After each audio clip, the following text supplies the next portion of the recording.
Pueden presentarse con compresiones de estructura nerviosa, mucho dolor del plexo braquial, con irradiación hacia el miembro superior del lado afectado.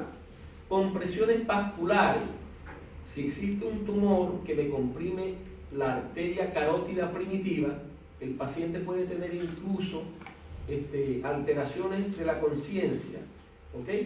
Y si hace un émbolo por ser tumoral, me puede provocar un ACV, ¿ok? Infección. ¿Qué pasa con los tumores de cuello? Por ejemplo, el tumor de laringe, que se opera, vuelve a recidivar, recibe radioterapia, se necrosa la piel, crece, hay un crecimiento exofítico del tumor y se sobreinfesta, ¿ok? Comienza a salir miasis, comienza a tener miasis y hay una infección sobreagregada. Esa infección de los tumores de piel, producto de un crecimiento interno, también puede sangrar, erosionar los vasos que están cerca de la piel o del tumor o del músculo y comienza a sangrar. Trastornos deglutorios, ya lo vimos, la disfagia y alteraciones respiratorias. Entonces, fíjense que los motivos de consulta en estos pacientes pueden ser variados, pero los síntomas capitales es aumento de volumen, ojo, aumento de volumen del cuello y dolor. Que se asocia también a disfagia, dificultad para deglutir, eso tenemos que anotarlo en el motivo de consulta. Aquí hay unos ejemplos bien claros. Fíjense que el adulto tiene un aumento difuso de toda la región anterior del cuello. Evidentemente uno ve ese tipo de paciente y uno dice, eso es tiroides, ¿ok? Difusa la glándula, cuando uno lo va a palpar es blando, deprimible, móvil, no tiene por lo regular adenopatía en las regiones cervicales porque son bóceos y los bóceos por lo regular son benignos. Pero a diferencia del niño que está al lado, fíjense que hay un tumor lateral, ¿ok? Y fíjense que se ve un tumor que pudiera ser un ganglio, aproximadamente como de 4 o 5 centímetros, se puede describir como adherido a planos profundos, no, si queremos ubicar características de malignidad. Lo que les quiero dar a entender con esta imagen es que busquemos siempre lesiones en la línea media y lesiones laterales, ¿ok? Que las lesiones laterales, por lo regular, tenemos que descartar metastásicos, ¿ok? Otro tipo de lesiones, fíjense este señor que está acá, un tumor en la línea media, uno puede decir, bueno, es un quiste tirogloso, ¿ok? Pero es un señor ya que tiene su cierta edad, también se puede ver, nosotros hemos operado pacientes con quiste tirogloso de 35 años. Pero pudiera ser un lipoma, un simple lipoma, ¿ya? Está en la línea media, están descritos. Entonces lo que hay es que palparlo, es blando, móvil, no está adherido a plano profundo, listo. Hacemos una ecografía, nos dice que es grasa, tejido graso, lo que hay es que operar a ese paciente. Ya, se acabó el problema. ¿Ok? Fíjense, esta señora que está acá tiene un aumento de volumen en la parte central, pero tiene un aumento de volumen difuso del lado derecho y del lado izquierdo. Probablemente sea un bóceo difuso nodular, con un nódulo en la parte central que aquí se evidencia, ¿ok? Esas es las clases que vamos a ver más adelante. Fíjense este otro caballero en la parte lateral, que está lateral, tiene una lesión en la línea media. Puede ser un quiste dermoide, tenemos que interrogarlo y examinarlo, puede ser un quiste tirogloso, ¿ok? Y fíjense este niño, joven niño con una lesión en el centro, que con los movimientos deglutorios o al sacarle la lengua, ¿ok? O movilizar la lengua, se moviliza con los movimientos deglutorios, es un quiste tirogloso en los niños. Conducta quirúrgica. Fíjense, a diferencia de este señor de más edad, tiene una lesión gigante, prácticamente en el triángulo posterior, que incluye los dos triángulos, ¿ok? Es duro, pétreo, adherido a planos profundos. ¿En qué vamos a pensar? En metastásico. ¿Por qué? Porque la literatura nos dice, y las estadísticas, que de los tumores de cuello que no son tiroideos, 90% son metastásicos. Entonces tenemos que dirigir esto a la metástasis.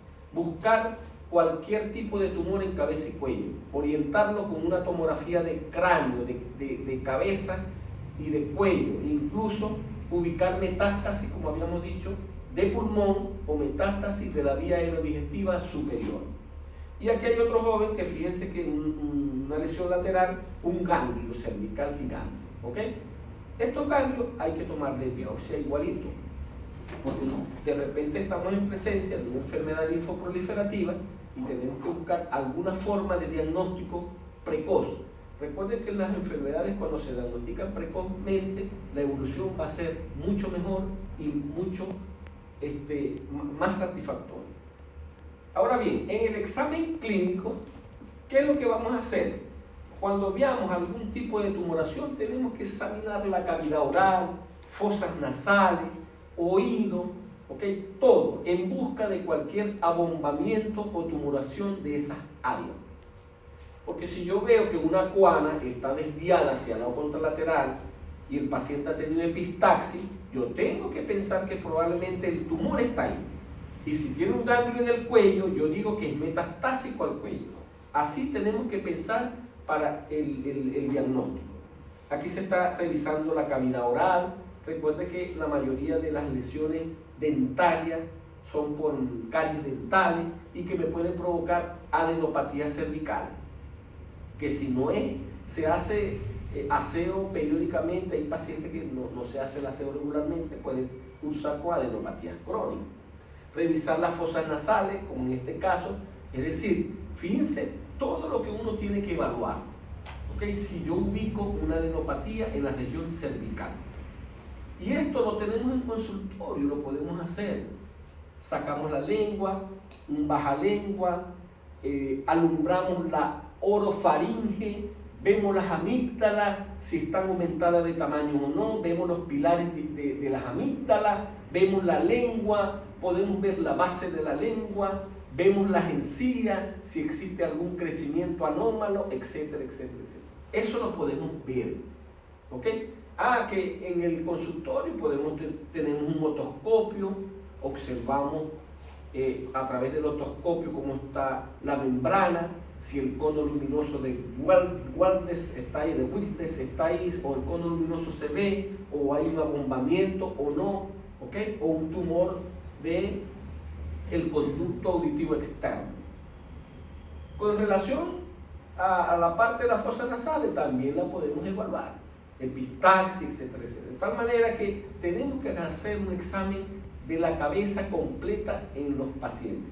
Palpar, como en este caso, fíjese, revisar la mucosa oral, revisar los ganglios linfáticos. Generalmente cuando uno va a palpar el cuello se hace de forma anterior y colocándonos en la parte posterior, tipo tiroide, para poder determinar, porque eso se determina con la yema de los dedos. Uno va palpando los triángulos, el triángulo anterior, línea media, nos vamos hacia la parte lateral, el hueco supraclavicular, que es asiento de adenopatía, y nos vamos a la parte posterior. ¿Qué es lo que vamos a buscar nosotros en relación a los tumores? La localización. Por eso que yo le digo, ¿dónde está ubicada esta lesión? Triángulo anterior del cuello, listo. Si quieren ser más específicos, en el triángulo carotídeo, por ejemplo. ¿Cómo es el tamaño? Eso hay que describir. Entonces, tumor en el triángulo anterior de 5 centímetros de diámetro, único, de consistencia dura, adherido a planos profundos. Si yo digo que está adherido a planos profundos, no es móvil,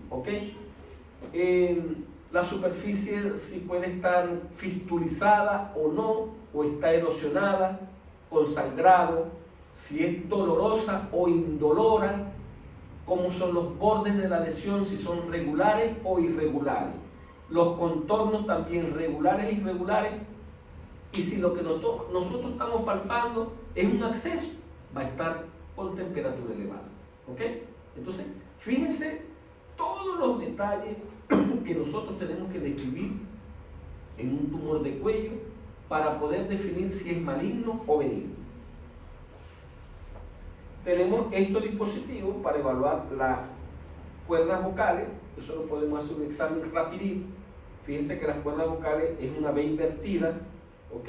Y podemos observar un crecimiento más de un lado que del otro lado de la cuerda vocal. Si nosotros observamos un crecimiento más de un lado y el paciente tiene disfonía, evidentemente la lesión es de cuerdas vocales. ¿Qué es lo que tenemos que hacer nosotros en APS? Referir ese paciente a las instituciones para que lo evalúe el oncólogo quirúrgico, porque ese paciente probablemente hay que hacerle una cirugía. Primero estadiarlo y después hacerle una cirugía. También tenemos la opción de la nasofibroscopia. ¿Ok? Ya esto es un procedimiento de más de especialidad. En los hospitales lo que hacemos es que nos metemos, o sea, se mete el otorrino para evaluar cómo también están las cuerdas vocales, cómo está la hipofaringe, ¿ok? Y en el caso tal de que queramos evaluar los bronquios, traqueobronquios, tenemos que hacerlo con una fibrobroncoscopia, no nasofibroscopia. Pero la nasofaringolaringoscopia es para descartar que no exista cualquier alteración en la cabeza y en el cuello. Diferencias clínicas de los tumores de cuello. Ya lo hemos comentado. Benignos contra malignos. Crecimiento lento, por lo regular el maligno es crecimiento rápido. Recuerden que la connotación son 7 meses de evolución. En comparación a los crecimientos lentos, que pueden tener 7 años, 8 años, 9 años, y cataloguémoslos como congénitos más que todo. La piel y la mucosa de los benignos lo vamos a encontrar sana, la piel en los malignos lo podemos encontrar ulcerada, con fístula, enrojecido, etcétera, etcétera. Es indoloro en muchos casos de los benignos, en los malignos doloroso por infiltración del nervio, lobulado en los benignos, ¿ok? Infiltrante en los tejidos vecinos, irregular, pétreo, duro, límites lentos en el benigno, límites difusos, ¿ok? Y no recidiva cuando la extirpación es completa, y en el caso tal de los malignos generalmente son recidivales. Por eso es que cuando uno hace una resección de un tumor de pulmón y hay una metástasis a posterior del cuello, probablemente la resección pulmonar fue incompleta, o sí fue completa pero había adenopatías mediastinales, o no había que hacer la cirugía sino que enviarlo primero a quimio y a radioterapia. Estudios complementarios. Fíjense que ya hemos hecho el diagnóstico clínico.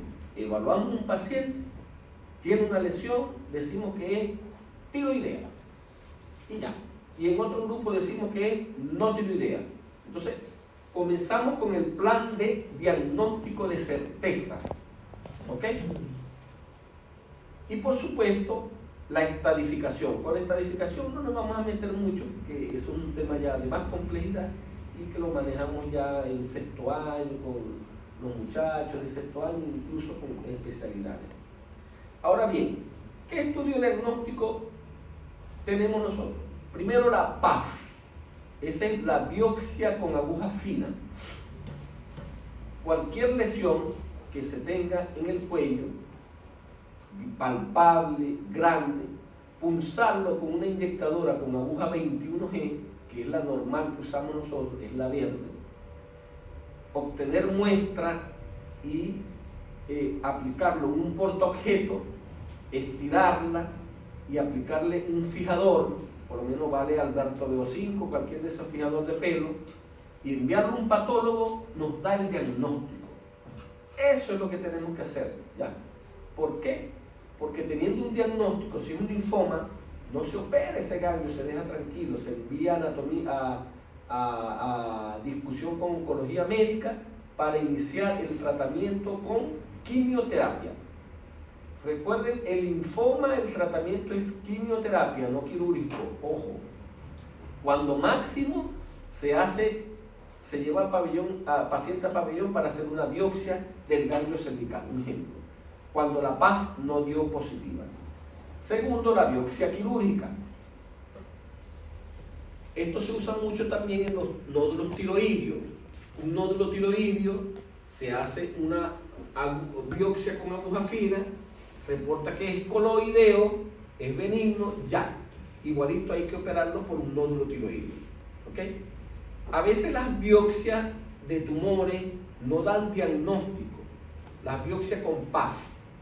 Entonces tenemos que hacer una biopsia excisional o incisional en este caso. Es decir, recuerde que una biopsia incisional es una parte de un todo. Si yo tengo un tumor grande aquí y está infiltrado, ¿para qué voy a sacar todo el tumor? Me voy a complicar. Simplemente el tumor le hago una lonjita, o sea, una cuñita, un poquitico, y listo, y eso se envía a estudiar.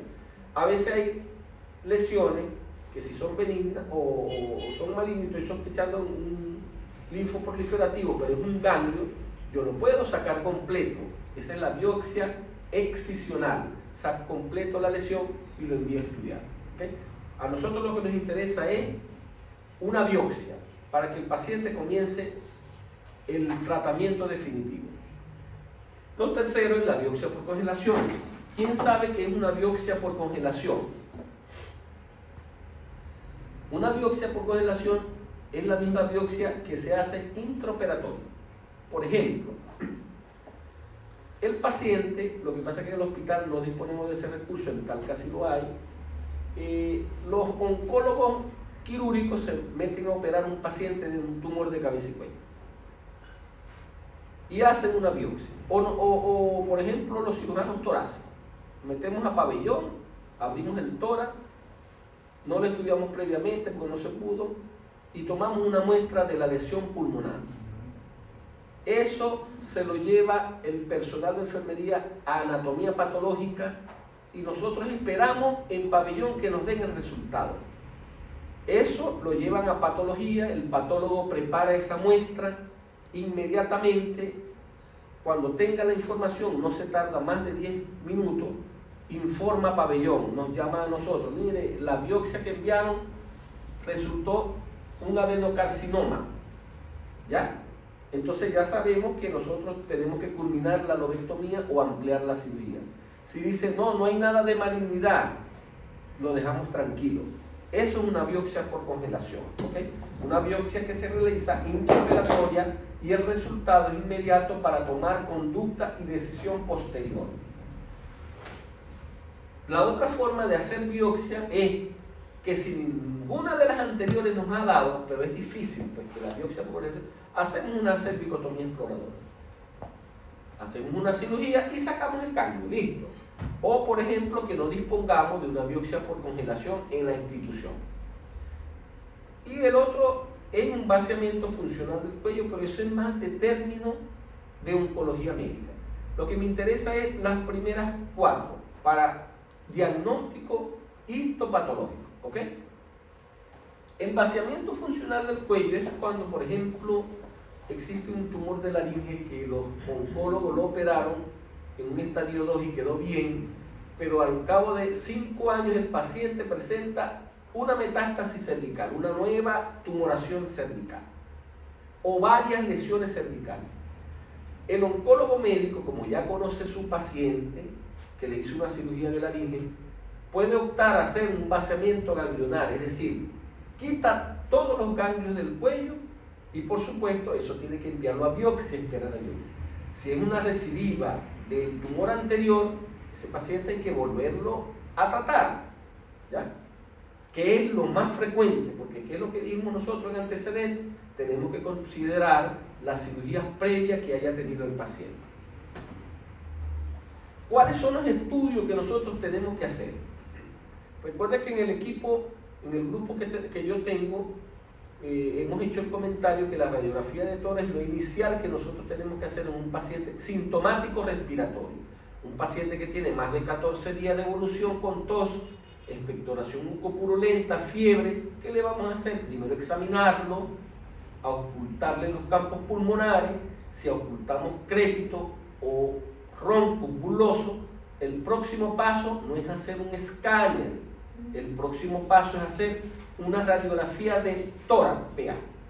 Y con la lectura de la radiografía del tórax podemos hacer el diagnóstico de una neumonía más que suficiente para enviar al paciente a su casa con tratamiento ambulatorio si lo amerita. Si aparece un derrame pleural que esté complicado, lo enviamos, lo referimos al hospital para que se le haga tratamiento intrahospitalario. ¿Ok? Entonces, el estudio inicial, una radiografía. Pero si estamos pensando en patología de cabeza y cuello, tenemos que hacer una radiografía incluso de cabeza, ¿ok? O de maxilar, o de una panorámica, lo que usan los odontólogos para evaluar si existe alguna lisis de la parte ósea, ¿ok? Incluso una tomografía de columna cervical, porque podemos tener algún tipo de tumor cervical que me esté provocando infiltración de la columna cervical. Y si estoy sospechando de que la lesión metastásica viene de pulmón, le voy a hacer una radiografía del tórax, donde yo puedo determinar en una radiografía del tórax que existe un tumor en el pulmón. ¿Ok? Ecografía. Recuerden que todas las patologías tiroideas, yo digo, es tiroideo. Ecografía, ¿cierto? PAF y la prueba de funcionalismo tiroideo. Más nada. Eso es lo que nosotros tenemos que centrar. Es no tiroideo, vamos a hacer un ecograma. El ecograma me puede reportar que es una tumoración con características de malignidad y yo lo puedo demostrar por el examen físico y le tomamos una muestra, una biopsia posterior o una punción con aguja fina y tenemos que estudiar. No creen que las metástasis cervicales son fáciles, porque a veces hacemos imágenes en tórax y no encontramos lesión, hacemos imágenes en abdomen y no encontramos lesión. Hay que hacerle una endoscopia digestiva superior, una colonoscopia para buscar cáncer en otra área, incluso un escáner de cabeza y cuello para buscar un tumor en los senos paranasales, lo que hemos hablado anteriormente. Ahí es donde entra en juego la tomografía y la resonancia magnética nuclear. La resonancia magnética nuclear es muy usado en los tumores de cabeza y cuello para evaluar también la parte vascular que no esté afectada, porque por lo regular un tumor que ya afecta la parte vascular es un criterio de inoperabilidad, no se puede operar el paciente. Y el cintilograma óseo también es útil en los casos que estemos sospechando de metástasis. ¿Ok? Aquí podemos incluir como último el PET-CT en la tomografía de emisión de positrones, que se inyecta un medio de contraste, ¿ok? Que es la 19 desoxiglucosa, y eso la célula maligna capta en el cuello, en los tumores del cuello, hay captación del medio de contraste y me puede captar en otra área también. ¿Ok? Entonces, esto es lo básico que tenemos que hacer. Fíjense, rayos X de tórax para evaluar cualquier lesión que nosotros podamos encontrar, del lóbulo superior, lóbulo medio, inferior, cualquier lóbulo del lado contralateral. Y si yo tengo un ganglio cervical, yo digo la lesión es pulmonar. Entonces yo tengo que activar en este caso los métodos diagnósticos para la lesión pulmonar, que no tienen que ver nada con tumores de cuello, ¿okay? Es totalmente diferente. Pero fíjense la radiografía de cuello o de maxilar apilateral en busca de algún tipo de signo de osteólisis, o crecimiento que podamos ver ahí. ¿Okay? Una panorámica para ver si existe, fíjense aquí, destrucción ósea. ¿Okay? Y clínicamente nosotros lo vamos a demostrar porque al palpar vamos a ver la irregularidad en esa área. La ecografía del cuello, como les habíamos comentado, para ubicar las adenopatías, es mandatoria hacerla en tiroides. ¿Ok? Recuerden que hay una clasificación ecográfica de la patología maligna. Revisen el Canvas, que ahí está todo bien detalladito para que se orienten y lo estudien. La ecografía es no invasivo, no se hace con radiaciones, lo usamos frecuentemente, es buena, da diagnóstico, por supuesto en manos expertas, ¿ok? Es fácil de disponibilidad, tiene un costo bajo, es insustituible en el estudio del tiroides, como les estoy diciendo. Hay que hacerlo, siempre hay que hacerlo. Y cuando se va a hacer la biopsia con aguja fina, tiene que ser por lo regular guiado por ecografía.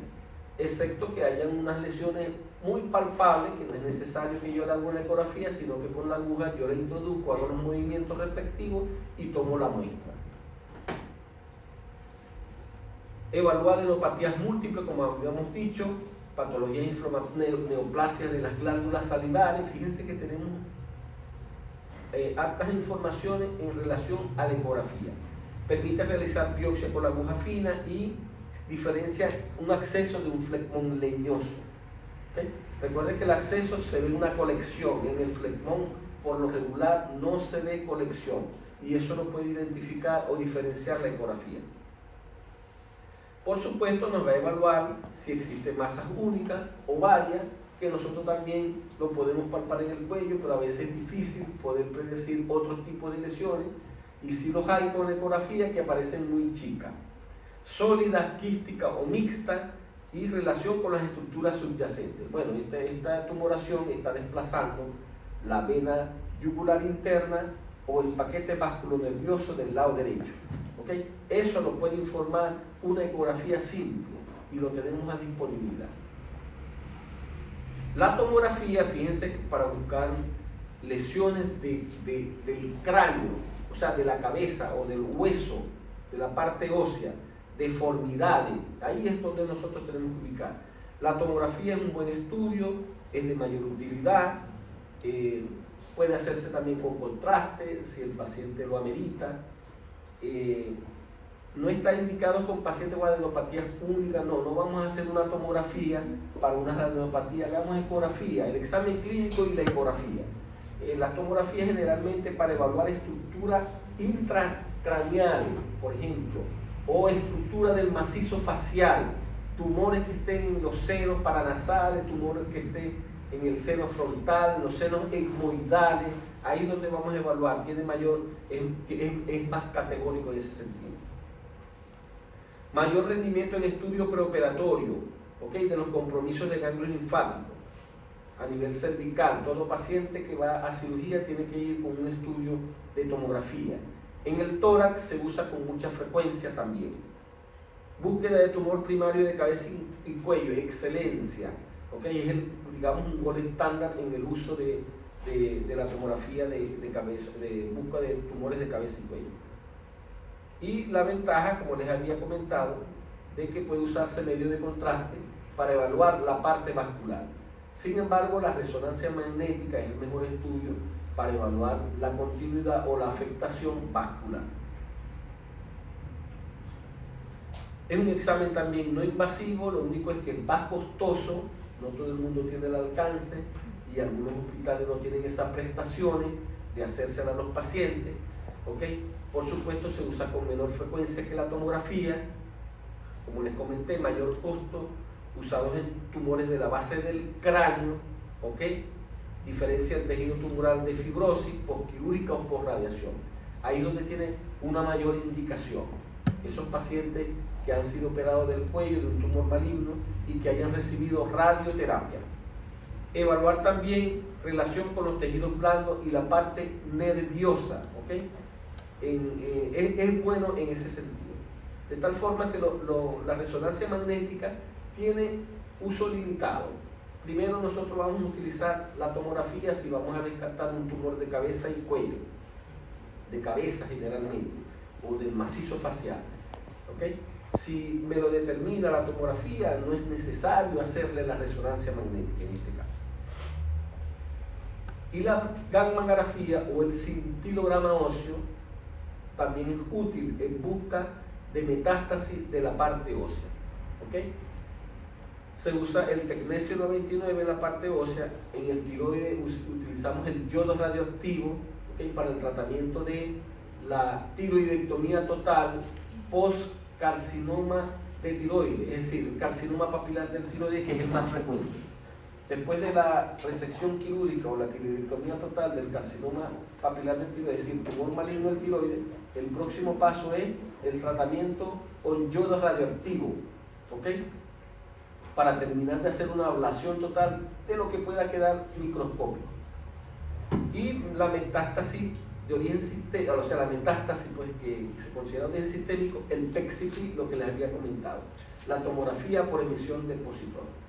De tal manera que yo puedo colocar en el examen un caso clínico donde exista una sintomatología, se describa un examen físico donde exista algún tipo de alteración, ¿ok? Y posteriormente, ¿qué estudio van a solicitar ustedes? Entonces se colocaría como alternativa una rayos X de Tor, una tomografía por emisión de positrones, un cintilograma óseo, etcétera, etcétera. Y ustedes tienen que seleccionar la respuesta. ¿Algún tipo de pregunta? ¿Algún tipo de dudas? Recuerden que siempre los tumores hay que hacerle este tipo de biopsia. ¿Ok?